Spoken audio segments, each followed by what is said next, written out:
ঝুলন্ত রাখছি, কারণ দাবি রেখে দিয়েছে আমার কাছে রাসূলের মিরাজের কিছু ঘটনা শুনবে। বন্ধু, টোটাল ঘটনা বলা সম্ভব না, কারণ টোটাল মিরাজের ঘটনা বলতে গেলে ৬-৮ ঘন্টা টাইম লাগবে, তার আগে বলা শেষ হবে না। তবে খুব সংক্ষেপে দুটো কথা আমি আপনাকে বোঝাচ্ছি, মাথায় ঢোকা। কোরআন শরীফের ভিতরে মহান আল্লাহ জানিয়েছেন, লাকাদ কানা লাকুম ফি রাসূলিল্লাহি উসওয়াতুন হাসানা, জগৎবাসী তোমাদের জন্য রয়েছে আমার রাসূলের মাঝে উত্তম আদর্শ। একটু মহব্বত করে বলুন সুবহানাল্লাহ। কোরআন মাজিদের ভিতরে মহান আল্লাহ অন্যত্রে জানিয়েছেন, রাসূল সম্পর্কে সার্টিফিকেট দিলেন, ওয়ামা আরসালনাকা ইল্লা রাহমাতাল লিল আলামিন। জগৎবাসী তোমাদের জন্য আমার নবীকে রহমত স্বরূপ পাঠানো হয়েছে। একটু মহব্বত করে বলুন সুবহানাল্লাহ।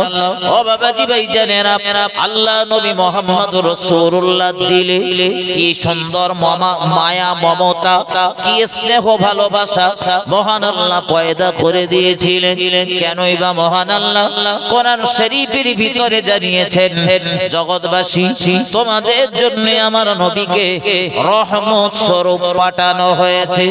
বন্ধু আমার, খুব সংক্ষেপে ছোট্ট একটা উদাহরণ মাথায় ঢোকান। আল্লাহর হাবিব সাল্লাল্লাহু আলাইহি ওয়াসাল্লাম যেদিন মিরাজের রজনীতে তিনি সফর শুরু করেছিলেন, একটি বর্ণনাতে রয়েছে তিনি তার একজন বিবির গৃহে ছিলেন, অপর বর্ণনাতে রয়েছে নবী আমার সেদিন তার রাসূল করিম সাল্লাল্লাহু আলাইহি ওয়াসাল্লাম কাবা চত্বরে অবস্থান করছিলেন। এমত অবস্থাতে দেখা গেল জিবরাইল আমিন আলাইহিস সালামের আগমন। আল্লাহর ফেরেশতা জিবরাইল আমিন এসে হযরত মুহাম্মদুর রাসূলুল্লাহ সাল্লাল্লাহু আলাইহি ওয়াসাল্লামের নিবেদন করলেন হুজুরের কাছে, হুজুর মহান আল্লাহ আপনাকে দাওয়াত করেছেন, আমন্ত্রণ জানিয়েছেন, হুজুর আপনাকে চলতে হবে মহান আল্লাহ শাহী দরবারে। একদল আলেম, দুনিয়ার আলেমদের ভিতরে দুই ভাবে বিভক্ত হয়েছে রাসূলের এই মিরাজকে কেন্দ্র করে। একদল আলেমের মতবাদ হলো, একদল আলেমের চিন্তা ভাবনা হলো আল্লাহর নবী মুহাম্মদুর রাসূলুল্লাহ সশরীরে মহান আল্লাহ শাহী দরবারে গিয়েছিলেন। আর একদল আলেমের চিন্তা ভাবনা হলো আল্লাহর নবী মুহাম্মদুর রাসূলুল্লাহ তিনি স্বপ্ন যোগে মহান আল্লাহর সঙ্গে তার দিদার নসিব হয়েছিল।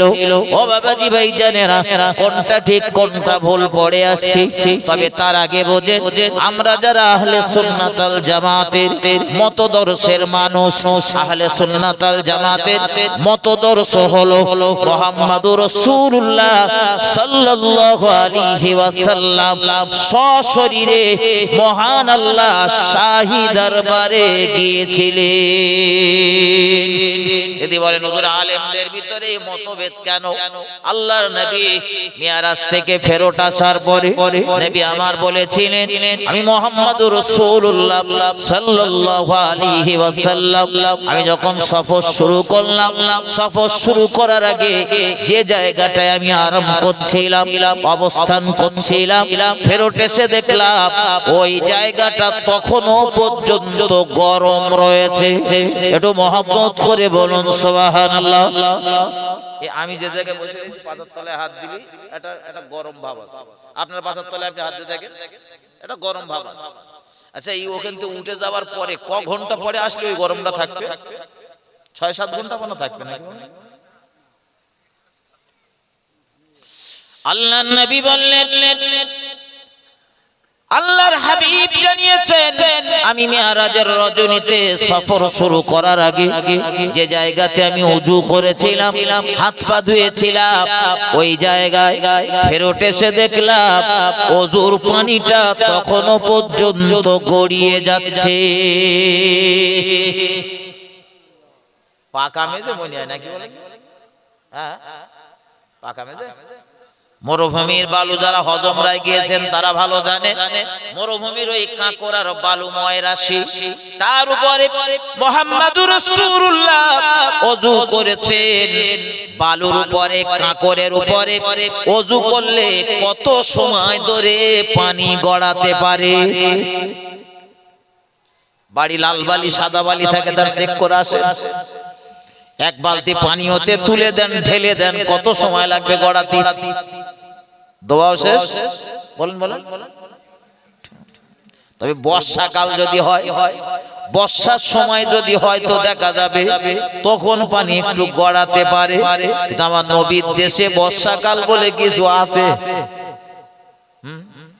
এখন একটু পানি টানি হচ্ছে, মরুভূমি কেন পানি হয় না বলি তো।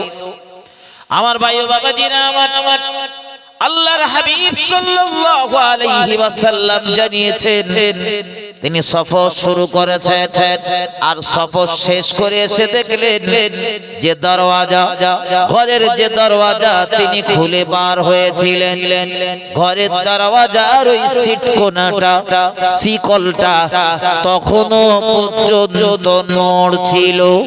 একটু মহব্বত করে বলুন সুবহানাল্লাহ। কত সময়ে তাহলে মিয়ারাজ সংগঠিত হয়েছে? বলেন বলেন, ভাবেন। এই এখন তো সব সেই হ্যাজবল টাইপের হয়েছে দরজা, আগে সব সেই শিকল ছিল না। তো যাদের পূর্ণ ঘর আছে, শিকল টেকল আছে, একটুখানি বাড়ি গিয়ে একটু নাড়া দেবেন, একবার একটু খুব জোরে নাড়া দেবেন, দরকার হলে একটা জোরে একটা লাথি মারবেন, গায়ে যত জোর আছে একবার একটু লাথি মারবেন, লাথি মেরে ওখানে দাঁড়িয়ে থাকবেন ঘড়ি ধরে, যে কত সময় ওই শিকলটা নড়তে পারে একটু চেক করবেন। তাহলে বোঝা যাবে নি মুহাম্মদ সাল্লাল্লাহু আলাইহি ওয়াসাল্লাম কত সময়ের ভিতরে এই বিরাট কাজ সমাধা করেছেন। হযরত মাথায় নেন, এজন্যই তো দুনিয়ার আলেমদের ভিতরে মতভেদ, যার যেমন চিন্তা ভাবনা তার মতবাদও তেমন। এটা প্রবাদ বাক্য আপনারাই বলেন, যে যা খায় সেই ঢেকুর তার ওঠে, বলেন না? যা চিন্তা ভাবনা যেমন তার মতবাদ তেমন। ও বন্ধু, আল্লাহর হাবিব সাল্লাল্লাহু আলাইহি ওয়াসাল্লাম তিনি মিরাজের সফর যখন শুরু করেছিলেন, মুহাম্মাদুর রাসূলুল্লাহ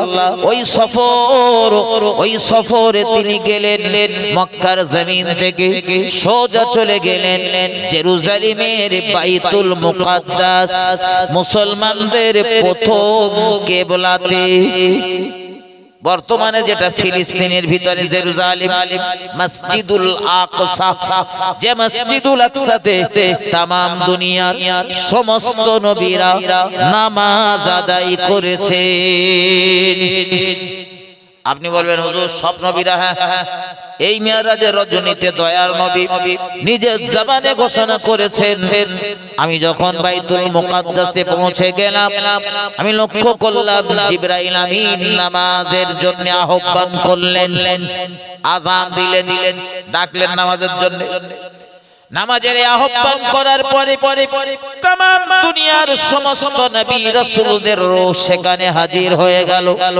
সব নবীরা যখন লম্বা লাইন দিয়ে দাঁড়িয়ে পড়ছিল, আমি মুহাম্মদুর রাসূলুল্লাহ সাল্লাল্লাহু আলাইহি ওয়াসাল্লাম আমি কি করব আমি নিজেই ভেবে উঠতে পারছিলাম না।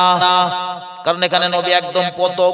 এমনি দেখবেন আমরা কোনো অফিস আদালতে প্রথম গেলি হাতা মাথা গুজে ভাই কি করতে হবে, তখন একবার জিজ্ঞাসা করি, একবার রোজ জিজ্ঞাসা করি, ভাই এইটা কি হবে, কোন জায়গায় পাবো, জিজ্ঞাসা করি না কথা বলেন। তার রাসূল তে জায়গায় প্রথম গিয়েছেন, অন্যান্য নবীরা যখন নামাজের কাতারে দাঁড়িয়েছেন, আল্লাহ নবী মুহাম্মদুর রাসূলুল্লাহ সাল্লাল্লাহু আলাইহি ওয়াসাল্লাম ওই নবীদের সাথে নামাজের কাতারে তিনি দাঁড়িয়ে গেলেন। আল্লাহর হাবিবকে লক্ষ্য করে জিবরাইল আমিন বলেন, ইয়া রাসূলুল্লাহ, ইয়া হাবিবাল্লাহ, হুজুর আজ নবীদের সঙ্গে ওই কাতারে আপনার নামাজ আদায় করতে হবে না। ইয়া রাসূলুল্লাহ, বরং এই বিরাট জামাতের ইমামতি করার দায়িত্ব মহান আল্লাহ আপনার উপরে অর্পণ করেছে। নিজের থেকে যে ছেলেই জোর করে বলেন চাপিয়ে দেওয়া হয়েছে। নবী প্রথম দাঁড়াচ্ছিলেন নবীদের সাথে কাতারে, আর আমার দেশের কিছু মুসল্লি রয়েছে মসজিদে যাইকে চিন্তা করে ইমাম সাহেব হুজুর না আসলে আমি যে একটু সুরগুলো জানি ওগুলো একটু দেশের লোকে শোনাবো, হুজুর যেদিন না আসবে সেদিন কারোর বলা লাগবে না, ও তাড়াতাড়ি আগে গিয়ে বলছে দাও তকবীর দাও তকবীর দাও। আছে না নেই? হযরত মাথায় ঢোকা আল্লাহর নবী মুহাম্মদুর রাসূলুল্লাহ সাল্লাল্লাহু আলাইহি ওয়াসাল্লাম জেরুজালেমের ওই বাইতুল মুকাদ্দাসে নবী আমার দাঁড়িয়ে পড়েছেন, নামাজ আদায় করবেন। সর্বমোট নবী আমার মসজিদুল আকসাতে আল্লাহ নবী तमाम নবীদের সঙ্গে নিয়ে 2 রাকাত নামাজ আদায় করেছে। ওরাকাত ফাঁকি দিয়ে 50 রাকাত পড়ার থেকে ভালো করে 2 রাকাত পড়া ভালো। আমার কথা বুঝতে পেরেছেন? ফাঁকি দিয়ে সারা রাত নামাজ পড়তেছি, রুকু ঠিক হয় না, সিজদা ঠিক হয় না, কোথায় কোন দোয়া পড়তে হয় সেটা হচ্ছে না, তার থেকে শুদ্ধভাবে 2 রাকাত নামাজ পড়ে ঘুমিয়ে পড়া ভালো। নফল নামাজের ক্ষেত্রে কথা বলছে, যেটা ভাই ফরজ ওটা আপনার আদায় করতেই হবে। আমার ভাই মাথায় ঢোকা আল্লাহর নবী মুহাম্মদুর রাসূলুল্লাহ সাল্লাল্লাহু আলাইহি ওয়াসাল্লাম বলেন, এই জায়গায় আমি বিভিন্ন নবীদের বক্তৃতা শ্রবণ করেছিলাম। অনেক নবীদের বক্তৃতা হয়েছে।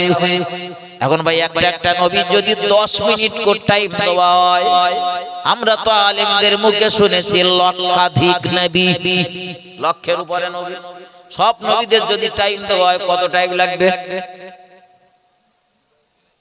হ্যাঁ, হুজুরের বাড়ি আসা হবে?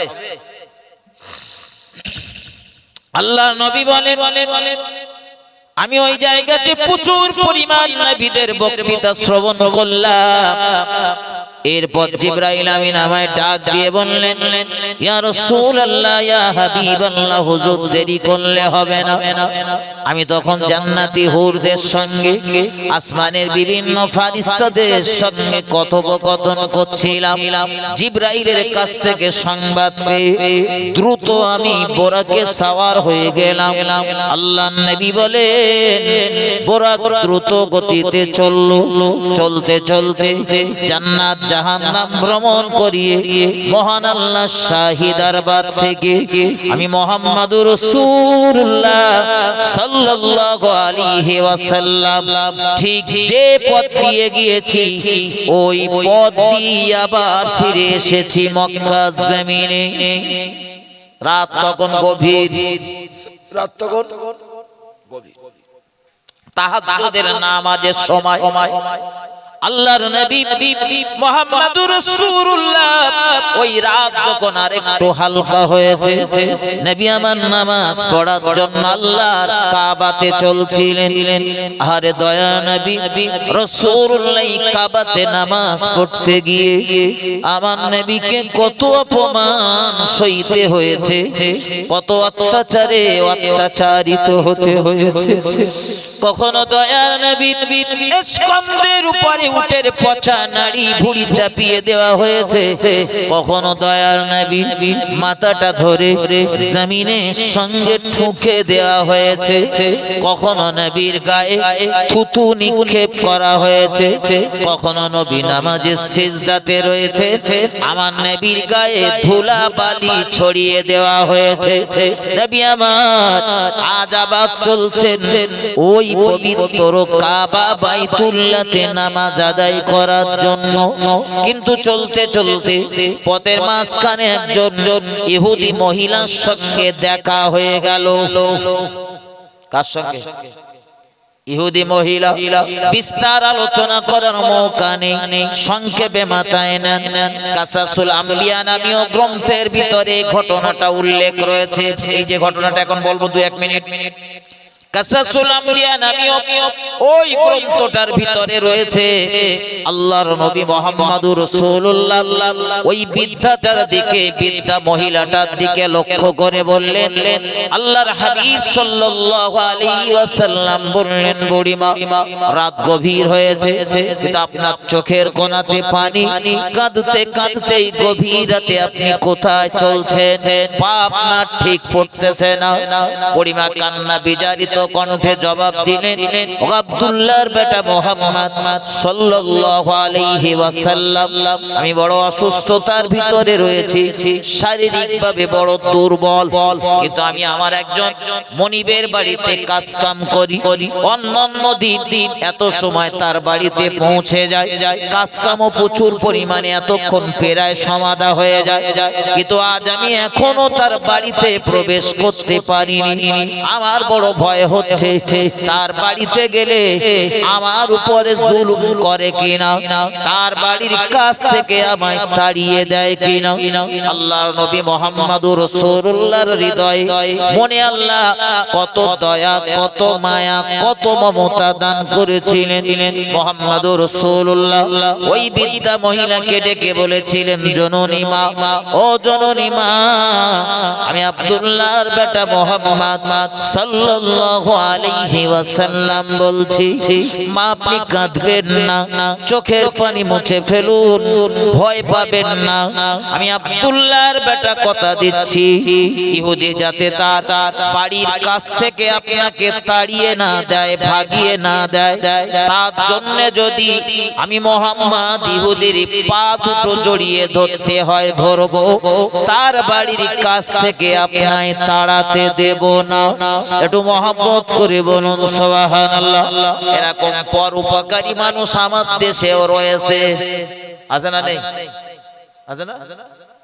কেউ একটা মুসিবতে পড়েছে, কেউ একজন হয়তো 10 জন না দাঁড়ালে একজন আছে সে পাশে দাঁড়ায়, সহযোগিতা করে।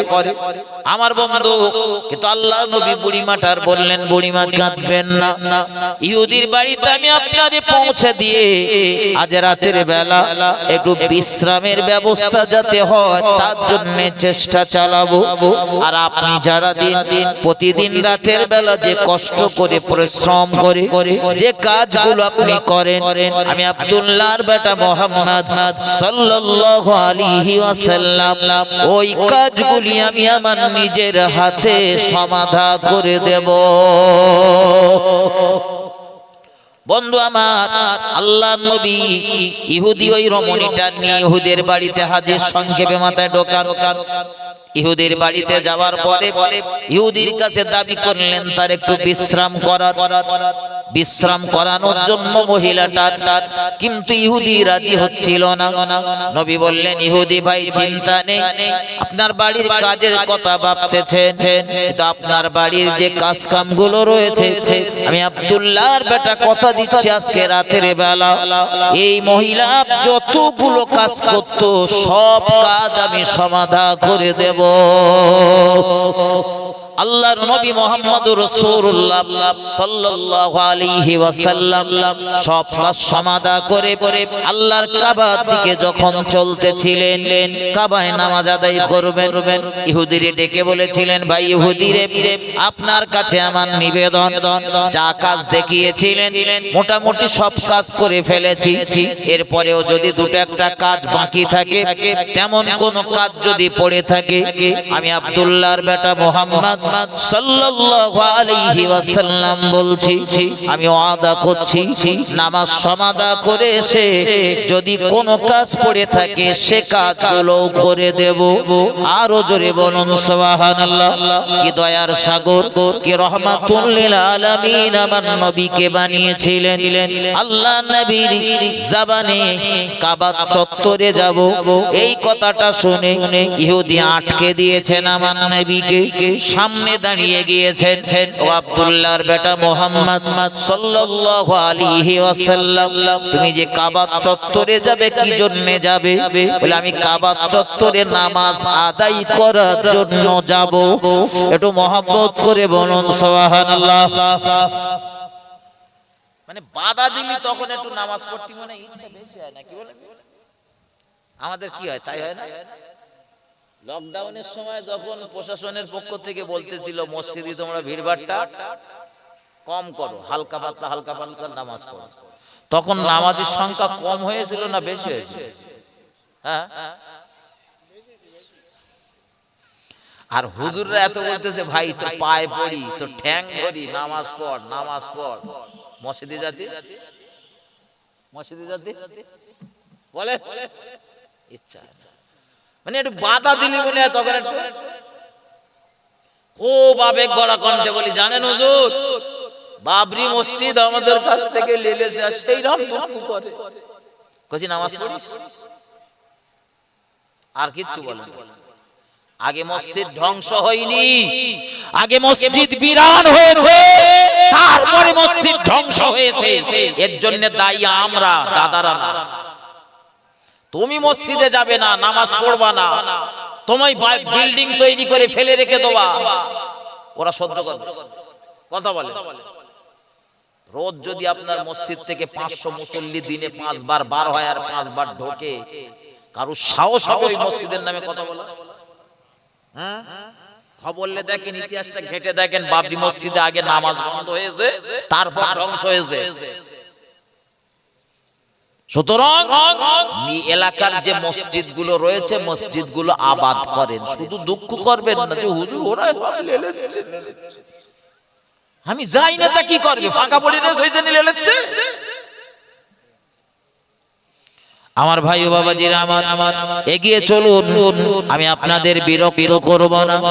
আল্লাহর নবী মুহাম্মদুর রাসূলুল্লাহ সাল্লাল্লাহু আলাইহি ওয়াসাল্লাম তিনি বললেন ইহুদিকে, ভাই আমি কাবা চত্বরে যাব, নামাজ আদায় করে ফেরত আসব।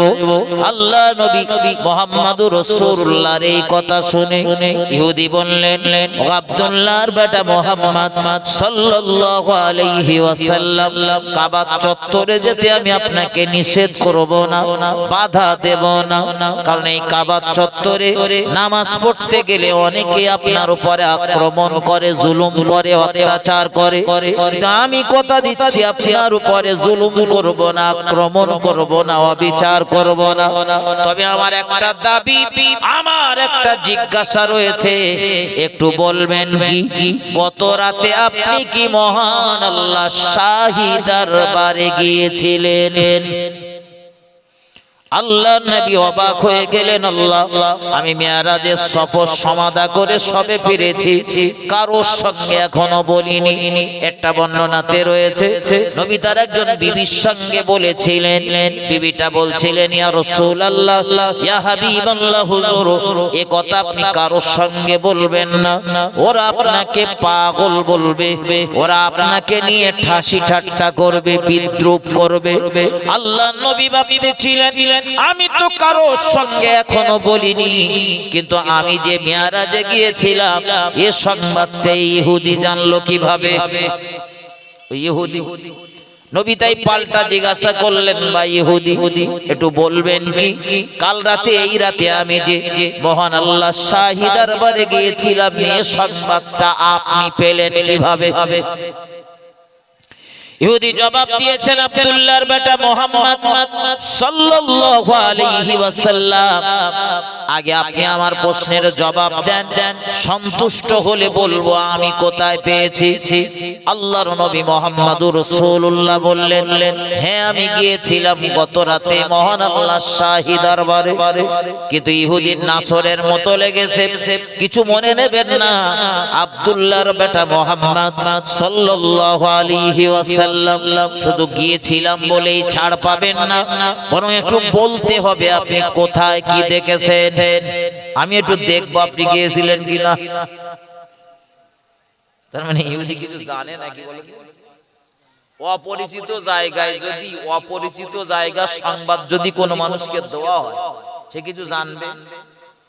আমরা বিভিন্ন জায়গাতে যাই, এমন কোন জায়গায় হয়তো যাই, সেই জায়গাটা কখনো যাই, তো যখন সেই জায়গা চিনি না, তখন তাদের কাছে বলি, ভাই একটু লাইভ লোকেশন দেবেন, আমার হোয়াটসঅ্যাপে একটু লাইভ লোকেশনটা দিয়ে দেন, তাহলে আমি আপনার ওই জলসাটায় ডাইরেক্ট পৌঁছে যেতে পারবো, কারোর জিজ্ঞাসা করা লাগবে না। তো তারা সংবাদ দেয়, কেউ কেউ আবার সবাই তো লাইভ লোকেশন দিতে পারে না, যারা ইন্টারনেট বোঝে না তারা ওসব দিতে পারে না। তারা তখন বলে হুজুর এই অমুক বাজারে আসেন, ওখান থেকে উত্তর দিকে মারেন। আর যেই বলে উত্তর দিকে মারেন তখন আবার খানিকটা মাথা গরম হয়ে যায়, ভাই রাত দুপুর বেলা কোনটা উত্তর আর কোনটা দক্ষিণ বলবো কি করে, বল কোন হাতে যাবো, ডান হাতে না বাম হাতে, তাই বল। তো আমি যেটা বোঝাতে চাচ্ছি, ওরা ঠিকানা দেয়, আমরা সেই ঠিকানায় যাই অন্ধের মতো, কিচ্ছু বুঝতে পারিনি, বলো কোথাতে যাচ্ছি না যাচ্ছি। মোহাম্মদ সাল্লাল্লাহু আলাইহি ওয়াসাল্লামের কাছে ইহুদি জিজ্ঞাসা করলেন, আপনি একটু বলেন কি দেখেছেন না দেখেছেন, আমি একটু দেখবো আপনি গিয়েছেন কিনা। তা আমার নবী যদি ইহুদির সাথে বলে, ইহুদি কিছু বুঝতে পারবে বলে মনে হয়? ও গেছে, ও চেনেই না তো সেসব জায়গা। আল্লাহর নবী বললেন, ভাই ইহুদি, নামাজের সময় খুব বেশি বাকি নেই, আমি বিদায় নেব, নামাজের সময় হয়ে আসছে।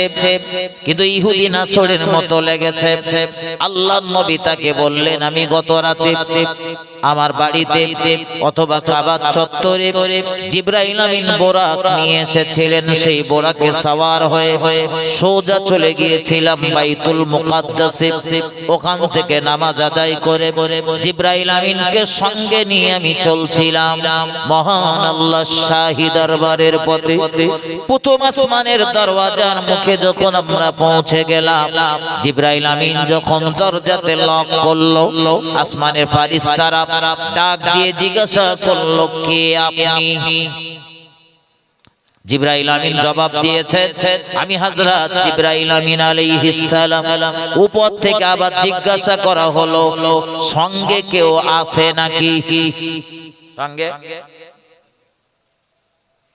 জিবরাইল আমিন আলাইহিস সালাম বললেন, হ্যাঁ আমার সঙ্গে রয়েছে দুনিয়ার শ্রেষ্ঠ মহামানব মুহাম্মাদুর রাসূলুল্লাহ সাল্লাল্লাহু আলাইহি ওয়াসাল্লাম। আমার নবীর সম্মানের খাতিরে, রাসূলের ইজ্জতের খাতিরে দরওয়াজা খুলে গেল। আসমানের ফারিস্তারা আমার নবীকে স্বাগতম জানালেন, ওয়েলকাম জানালেন। আল্লাহর নবী প্রথম আসমানে বিভিন্ন জায়গাতে ঘুরেছেন, বিভিন্ন জায়গাতে ঘুরে প্রথম আসমানে নবী একজন নবীর সঙ্গে তার সাক্ষাৎ হয়েছিল। ওই নবীটার নাম হলো হযরত নবী আদম আলাইহিস সালাম। দুনিয়ার প্রথম মানব মুহাম্মাদুর রাসূলুল্লাহ সাল্লাল্লাহু আলাইহি ওয়াসাল্লাম বলেন, আমি আদম আলাইহিস সালামের সঙ্গে আমার সাক্ষাৎ হলো, সালাম কালাম হলো। জিবরাইল আমায় বলছিলেন, হুজুর আপনি সালাম দেন, প্রোটোকল পদ্ধতি নিয়ম, ছোটরা বড়দের সালাম দেবে। কারা দেবে? বলেন বলেন। ছোটরা বড়দের দেবে। নবী আদম দুনিয়ার প্রথম মানব, বড় না ছোট। এজন্য জিবরাইল আমিন মুহাম্মদ সাল্লাল্লাহু আলাইহি ওয়াসাল্লামকে বললেন, হুজুর ইনি আপনার আদি পিতা, সালাম দেন। শিখিয়ে নিয়ে যাচ্ছে। আল্লাহর হাবিব সালাম দিলেন, অনেক কথাবার্তা হলো। নবী খেয়াল করলেন, হযরত আদম আলাইহিস সালাম তার ডান দিকে যখন ফেরে তখন মিসকে মিসকে হাসে, আর বাম দিকে যখন তিনি ফেরে তিনি তখন কাঁদতে থাকে। দুই দিক শুধু একটুকুনি পার্থক্য। আল্লাহর নবী জিবরাইলকে জিজ্ঞাসা করলেন, ভাই জিবরাইল, নবী আদমের একদিকে ফিরে হাসা, অপর দিকে ফিরে কাঁদার কারণ কি বুঝলাম না। এ দৃশ্য যদি দুনিয়ার কোন মানুষ রাস্তার ধারে বসে বসে করে, লোকে পাগল বলবে, ঠিক না? বল কথা বল। একবার কাঁদতেছে, একবার হাসতেছে, বলবে মাথার তার কেটে গেছে। হযরত আদম আলাইহিস সালামের এই দৃশ্যের কথা যখন বিশ্ব নবী জিজ্ঞাসা করলেন, জিবরাইল আমিন জবাব দিলেন, ইয়া রাসূলুল্লাহ, নবী আদমের ডান দিকে রয়েছে নবী আদমের জান্নাতি সন্তান সন্ততিগণ, আর নবী আদমের বাম দিকে রয়েছে জাহান্নামী সন্তানগণ। নবী আদম তাই তার ডান দিকে যখন ফেরে জান্নাতি সন্তানগুলোরে দেখে, জান্নাতি সন্তানগুলোরে দেখে খুশিতে বাগবাগ হয়ে যায়, জন্য মিসকে মিসকে হাসে। আর নবী আদম যখন বাম দিকে ফেরে, নবী আদম তার জাহান্নামী সন্তানদের দিকে মনটা খারাপ হয়ে যায়। দুনিয়া সব পাপী তো চায় তার সন্তান সফল হোক, ভালো থাকুক, সুখে থাকুক, সব বাপ চায়। কিন্তু যদি দেখে সন্তানের দুর্দিন, সব বাপ মার মন কাঁদে। কাঁদে না? কাঁদে না? কাঁদে। এজন্য নবী আদম আলাইহিস সালাম তার জাহান্নামী সন্তানগুলোর দিকে ফিরে ফিরে কাঁদে। আল্লাহর নবী বলেন, আমি জিবরাইল আমিনের সঙ্গে ওখান থেকে আবার সফর শুরু করলাম। পৌঁছে গেলাম দ্বিতীয় আসমানে।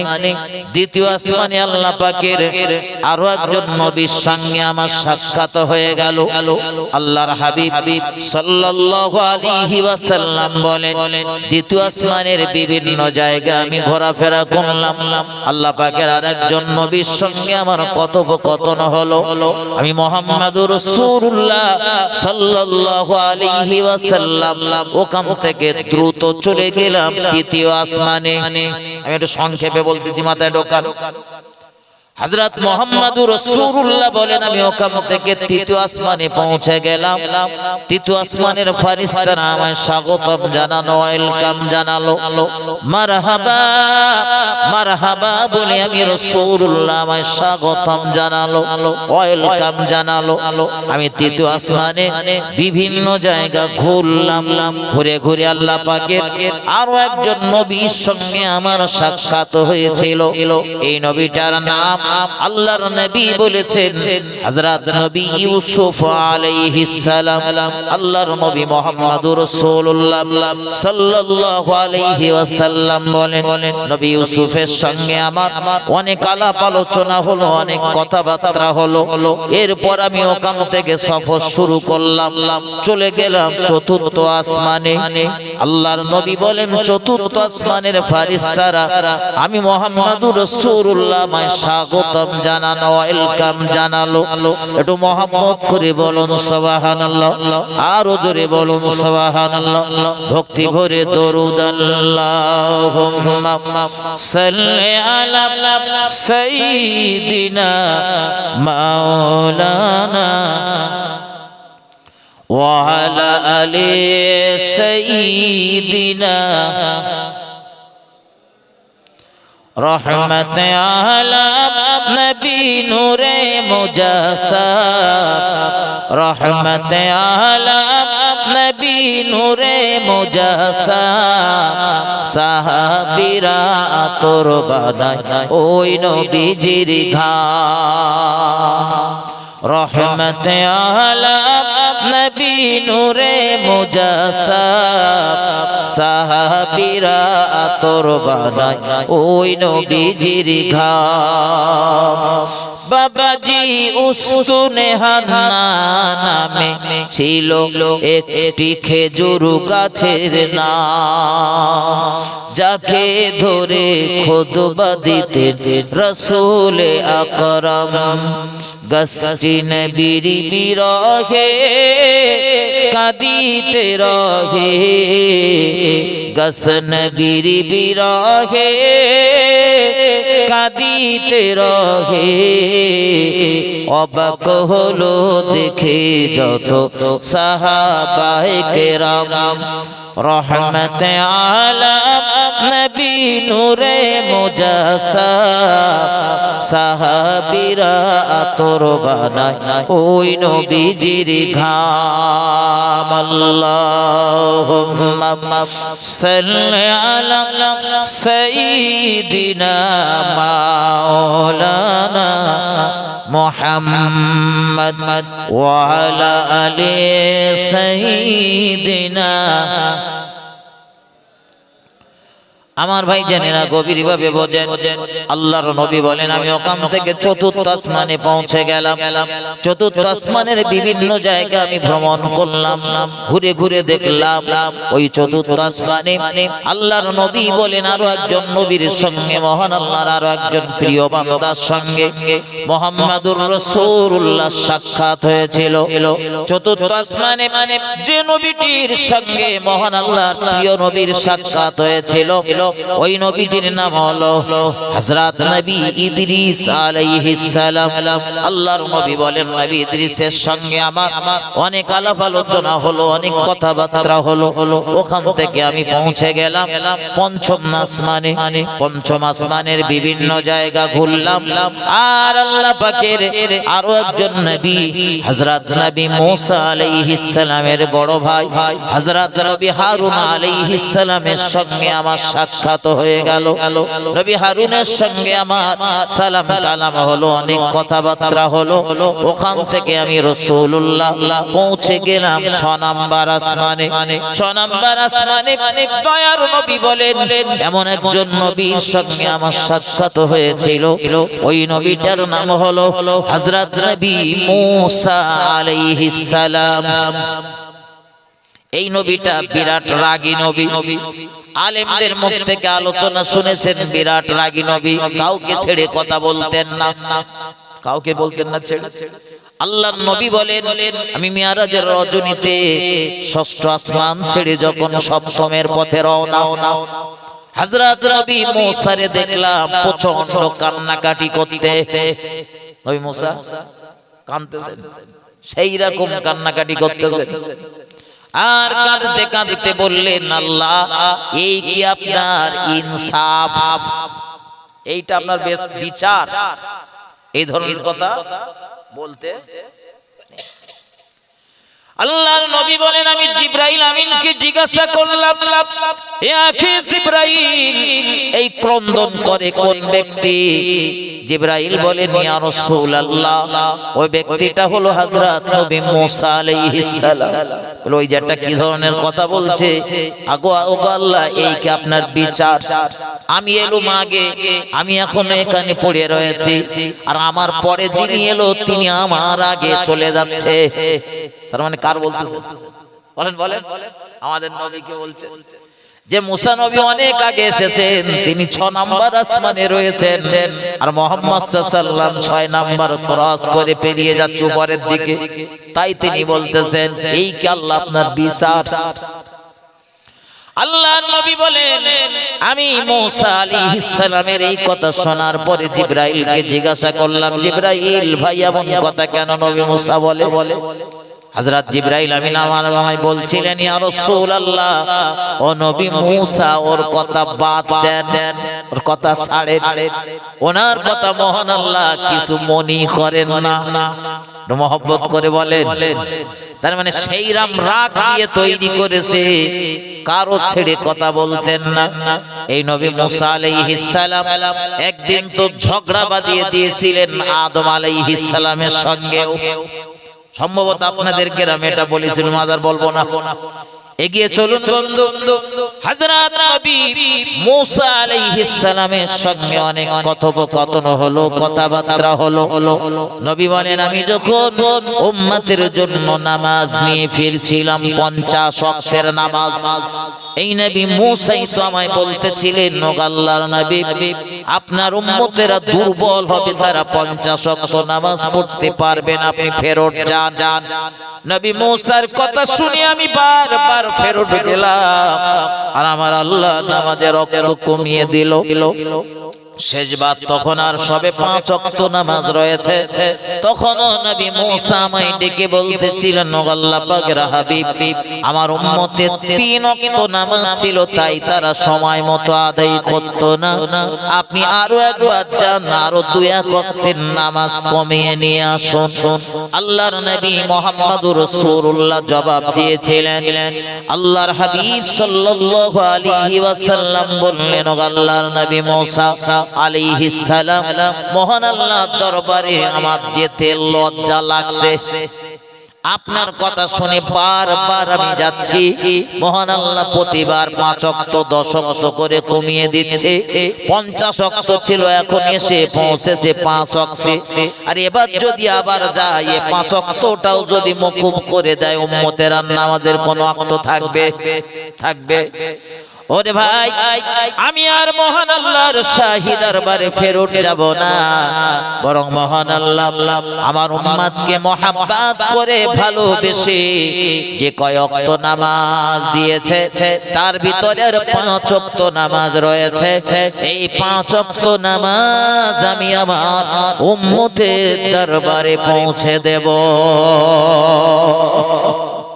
নবীর কত আবেগ, আমি ওই নামাজগুলো মহান আল্লাহর দরবার থেকে পেয়েছি, উম্মত পর্যন্ত পৌঁছে দেব। আর আমাদের চিন্তা ভাবনা নামাজ না থাকলে ভালো হতো, কিছু মানুষের সবার হযরত মাতায় আল্লাহর নবী মুহাম্মদুর রাসূলুল্লাহ সাল্লাল্লাহু আলাইহি ওয়াসাল্লাম বলেন, আমি ওখান থেকে রওনা দিলাম, 6ষ্ঠ আসমান থেকে পৌঁছে গেলাম 7ম আসমানে। 7ম আসমানে বিভিন্ন জায়গা আমি ভ্রমণ করলাম, ঘুরলাম। ওই 7ম আসমানে বিভিন্ন জায়গা ঘুরতে ঘুরতে মহান আল্লাহর আরো একজন নবীর সঙ্গে আমার সাক্ষাৎ হয়েছিল। ওই নবীটার নাম হলো হযরত নবী ইব্রাহিম আলাইহিস সালাম। তিনি হলেন আল্লাহর বন্ধু খলিল। নবী ইব্রাহিম আলাইহিস সালাম তিনি হলেন খলিল, আর আমাদের নবীকে বলা হয় হাবিব। হাবিব আর খলিল দুটো শব্দের মানে এক, বন্ধু। কিন্তু বন্ধু হযরত মুহাম্মদ সাল্লাল্লাহু আলাইহি ওয়াসাল্লামকে হাবিব বলা হয়, তার কারণ হলো মহান আল্লাহ স্বয়ং নিজে আমার রাসূলের সঙ্গে বন্ধুত্ব করেছেন, এজন্য আমার নবীকে হাবিব বলা হয়। আর হযরত নবী ইব্রাহিম আলাইহিস সালাম নিজে থেকে মহান আল্লাহর সঙ্গে বন্ধুত্ব করেছেন, এজন্য তাকে খলিল বলা হয়। আমার ভাই ও বাবাজিরা, আমার আরেকটু কানিয়ে গিয়ে চলুন, নবী ইব্রাহিম আলাইহিস সালামের সঙ্গে আমার নবীর সাক্ষাৎ হলো। আল্লাহর নবী বলেন, আমি ওখান থেকে কথাবার্তা বলে আবার চলতে লাগলাম। চলতে চলতে একটা জায়গাতে গিয়ে দেখলাম জিবরাইল আমিন দাঁড়িয়ে গিয়েছে, আর সামনে যাবে না। আমি জিবরাইলকে জিজ্ঞাসা করলাম, ভাই জিবরাইল চলুন সামনে। জিবরাইল বলল, হুজুর আমি আর সামনে যাব না, এখান থেকে আমি ব্যাক করব, আমার সামনে যাবার আর অনুমতি নেই। আমার ভাই ও বাবাজিরা, আমার আল্লাহর নবী বলেন, এই জায়গায় আমি একটু ভীত সন্ত্রস্ত হয়ে পড়েছিলাম, কারণ দেখলাম জিবরাইলও তো চলে এসেছে, আর জিবরাইলের সঙ্গে যে বোরাক ছিল সেটাও নিয়ে চলে এসেছে। আমি মুহাম্মদ সাল্লাল্লাহু যানবাহন হারা, রাহাবারও হারা, কিন্তু লক্ষ্য করলাম আমার দরবারে সুন্দর আগের থেকে আরো উন্নত মডেলের একটা যানবাহন পৌঁছে গেল। ওই যানবাহনটার নাম মুহাম্মদুর রাসূলুল্লাহ বললেন। ওই বাহনটার নাম নবী বলেছেন রফরফ। আল্লাহর নবী বলেন, বুরাকের থেকে দ্রুত গতির বাহন ওই রফরফে সওয়ার হয়ে আমি মহান আল্লাহ শাহী দরবারে পৌঁছে গেলাম। মহান আল্লাহ শাহী দরবারে পৌঁছানোর আগে মুহাম্মদুর রাসূলুল্লাহ তার পায়ের জুতাগুলো খুলতেছিলেন, কিন্তু মহান আল্লাহ ডাক দিয়ে বললেন, হাবিব পায়ের জুতা খোলার দরকার নেই, জুতা সহ এসো। আমার নবী বলেন, আল্লাহ নবী মুসা দুনিয়ার তুর পাহাড়ে আপনার সঙ্গে কথা বলতে গিয়েছিল, একটু দেখবে বলে গিয়েছিল, আপনি তো তাকে বলেছিলেন জুতো খুলে রেখে আসতে। আমার আল্লাহ ডাক দিয়ে বলেন, হাবিব আমার নূরের তাজাল্লি যে তোয়া উপত্যকাতে ফেলবো, ওই তোয়া উপত্যকার ধুলা বালি নবী মুসার পায়ে লাগিয়ে নবী মুসার ইজ্জত বাড়াতে চেয়েছিলাম। একটু মহব্বত করে বলুন সুবহানাল্লাহ, আরো জোরে বলুন সুবহানাল্লাহ। আর আজ আমি তোমাকে আমার শাহী দরবারে জুতা পায়ে দিয়ে আসতে বলছি, তার কারণ হলো তোমার পায়ের জুতার ধুলাবালি দিয়ে আমি মহান রব্বুল আলামিন আমার আরশে সে মহল্লাকে ধন্য করতে চায়। আমার ভাই ও বাবাজিরা আমার, আমি আমার আলোচনা ছাড়বো, শেষ কথাটা মাথায় রাখুন। আল্লাহর নবী মুহাম্মদুর রাসূলুল্লাহ সাল্লাল্লাহু আলাইহি ওয়াসাল্লাম, নবী আমার মহান আল্লাহর শাহী দরবার থেকে কথোপকথন করে ওখান থেকে ফেরত এসে চলে এসেছিলেন মক্কা জমিনে। এ পর্যন্ত ওই ইহুদিটার সামনে রাসূল বলছিলেন, ইহুদিতে পর্যন্ত শোনার পরে বলতে লেগেছেন, ও আব্দুল্লাহর বেটা মুহাম্মদ সাল্লাল্লাহু আলাইহি ওয়াসাল্লাম, হুজুর আপনি আমার একটুখানি সময় দেন, আমি একটু গোসলটা সেরে নেই, আপনার হাতে হাত রেখে আমি ঈমানের কালিমা পড়ে ঈমানওয়ালা বেনে যাব। একটু মহব্বত করে বলুন সুবহানাল্লাহ, ভক্তি ভরে দরুদ আল্লাহুম্মা সাল্লি আলা সাইয়্যিদিনা ওয়া আলা আলি সাইয়্যিদিনা اللهم صل على سيدنا مولانا محمد وعلى آل سيدنا।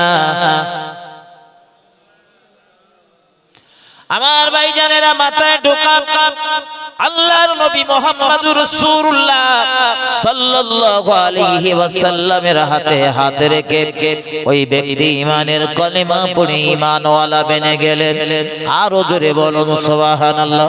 নবী আমার এবারে তাকে জিজ্ঞাসা করলেন, ভাই রে, আমি যে গত রাতে মহান আল্লাহর শাহী দরবারে গিয়েছিলাম, এই সংবাদটা তুমি পেলে কিভাবে? লোকটা তখন বলতে লেগেছিল, আব্দুল্লাহর বেটা মুহাম্মদ সাল্লাল্লাহু আলাইহি ওয়াসাল্লাম, আমি একজন ইহুদি, আমাদের ইহুদি ধর্মীয় গ্রন্থটা আমি মাঝে মধ্যে ফলো করি, পড়াশোনা করি। একটা জায়গায় গিয়ে আমার প্রায় চোখটা আটকে যেত। ওই জায়গাটায় লেখা ছিল আখিরি জামানাত যিনি নবী হবে, আখিরি জামানার যিনি কলির কলকি হবেন, ওই ব্যক্তিটি যেদিন মহান আল্লাহর শাহী দরবারে যাবেন, মিরাজ তার নসিবে সংগঠিত হবে। সেদিন দুনিয়ার জমিনে ফেরত এসে মানুষের মাঝে ঘটনা ব্যক্ত করার আগে তিনি আল্লাহ সন্তুষ্টির জন্য ইবাদত করতে বার হবেন। আর ওই ইবাদত করতে গিয়ে বার হয়ে একজন ইহুদি মহিলা অসুস্থতার কারণে তার সেবা শুশ্রূষা করার জন্য তার মনিবের বাড়িতে পৌঁছে দিয়ে মনিবের বাড়ির যত কাজ থাকবে সব কাজ সমাধা করে তবেই সে আল্লাহর ইবাদত বন্দেগী আল্লাহর ইবাদত বন্দেগী করতে যাবে। আপনি যখন আমার বাড়ির সমস্ত কাজগুলো সমাধা করে নামাজ পড়ার কথা বলেছিলেন, তখনই আমার মনে সন্দেহ হয়েছিল, কারণ এই ছেলেটাই তো আজ কয়েক বছর ধরে নিজের নবী বলে দাবি করেছে, আমরা তারে নবী বলে মানি না। কিন্তু আজ রাতের অন্ধকারে ছেলেটা আমার বাড়ির মহিলারে আমার বাড়ি পর্যন্ত পৌঁছে দিয়ে কাবা চত্বরে যাবে বলে সংকল্প করেছে, নিয়াত করেছে। নিশ্চয়ই এই ছেলেটাই সম্ভবত সেই ছেলেটা হতে পারে। এজন্য আমি আপনারে জিজ্ঞাসা করলাম। আর আপনি যখন স্বীকারোক্তি করলেন, তারপরেও আমি জানতে চাইলাম আপনি কি কি দেখেছেন, কারণ আপনার কি কি দেখানো হবে সব আমাদের ধর্মীয় গ্রন্থে লেখা রয়েছে। ওই জন্য আপনি বলতেছিলেন আর আমি চেক করছিলাম আপনি ঠিক বলতেছেন কিনা। কিন্তু চেক করে দেখলাম আপনি যতগুলো কথা বললেন আমাদের ধর্মীয় গ্রন্থের সঙ্গে হুবহু মিলে গিয়েছে। আর এজন্য আপনার হাতে হাত রেখে আমি ঈমানের কালিমা পড়ে ঈমানওয়ালা বেনে গিয়েছি। আরো জোরে বলুন সুবহানাল্লাহ। আমার ভাইজানেরা গভীরভাবে মাথায় নেন, আল্লাহর নবীর পরে কাবা কাবা চত্বর গিয়ে পৌঁছালেন, নামাজ আদায় করলেন, মক্কার মানুষদের কাছে তার নিজের এই কথাগুলো ব্যক্ত করলেন যে মক্কার মানুষেরা, গত রাতে আমি মহান আল্লাহ শাহী দরবারে গিয়েছিলাম, আমার আল্লাহ শাহী দরবারে গিয়েছিলাম, আর সেখান থেকে ফিরে এসেছি, আমি উম্মতের জন্য নামাজ নিয়ে এসেছি। আল্লাহর হাবিব সাল্লাল্লাহু আলাইহি ওয়াসাল্লামের এই কথোপকথনগুলো শুনে মক্কার মানুষেরা তারা বিরাট বিরোধিতা করতেছিল। কেউ কেউ তো বলতেছিল, আমরা যে বলি মুহাম্মদ সাল্লাল্লাহু আলাইহি ওয়াসাল্লামের মাথা খারাপ, তার জ্বলন্ত প্রমাণ আজ পাওয়া গেল। এই এত স্বল্প সময়ের ভিতরে একজন মানুষ মহান আল্লাহ শাহী দরবার যাওয়া তো দূরের কথা, সেই মানুষটা যে এখান থেকে জেরুজালেমের বাইতুল মুকাদ্দাস যাবে এটাও সম্ভব না। আর আব্দুল্লাহর বেটা মুহাম্মদ, এর আগে কখনোই তুমি জেরুজালেমে যাওনি, আজ তুমি যদি সত্যই জেরুজালেমের বাইতুল মুকাদ্দাসে গিয়ে থাকো তো একটু বলবে কি জেরুজালেমের বাইতুল মুকাদ্দাসের ওই মসজিদের জানালা কটা, দরজা কটা, পথের কটা ধাপ ইত্যাদি ইত্যাদি প্রশ্ন করতেছিল। ও আমার ভাই জানেন, আবু জেহেল তো শোনার পর দ্রুত গতিতে ছুটতেছিল, ওগো মুহাম্মদ যে কটা তোমার দলে ভিড়েছে, আজ এই কথাগুলো তাদের কানে যদি পৌঁছে দেওয়া যায়, ও কটাও তোমার দলে থাকবে না, সব মুখ ফিরিয়ে নেবে। এই চিন্তা ভাবনাতে আবু জেহেল দৌড়াচ্ছে আমার নবীর অপমান করবে বলে। কিন্তু আমার আল্লাহর টার্গেট, আমার আল্লাহর লক্ষ্য, মহান আল্লাহর টার্গেট।